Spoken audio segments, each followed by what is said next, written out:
Naam, wafanyabiashara wa mazao ya nafaka mkoani Mbeya katika mpaka wa Kasumulu wameiomba serikali ya Tanzania irejee kwenye meza ya majadiliano na serikali ya Malawi ili kuondoa marufuku ya biashara ya mazao ya kilimo katika nchi hizi mbili.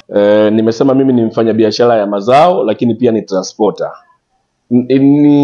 Naenda kuathirika kwa sababu nimepakia mizigo kwenye magari yangu, lakini pia nimepakia mizigo kwenye magari ya watu, subcontract. Gari litakapofika pale, huku kuna sintofahamu, haziwezi kuvuka, hamna kinachoendelea, bado wale watatakiwa kuishi.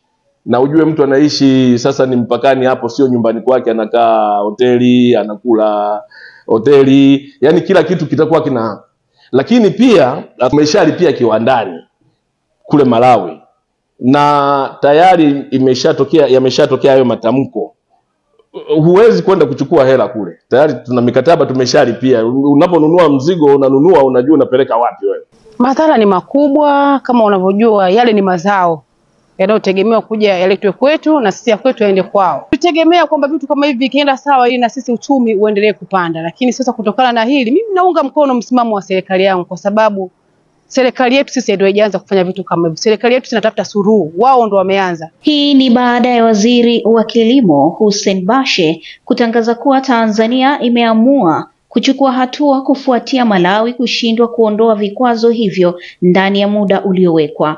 Kwa upande wa madereva wa magari ya mizigo, nao wamelalamikia hali hiyo na kusema kwamba kukaa muda mrefu katika mpaka huo kumeathiri hali zao za uchumi. Naitwa Ahmadi Hamisi Abdalla. Hali ndo kama hivi mnavyoiona. Kwa hiyo tuko hapa hatuelewi hatima yetu.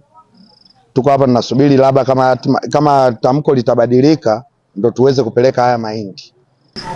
Hii imetuathiri sana kwa sababu sisi kama madereva huwa tunategemea mzunguko ndo tuendeshe familia zetu.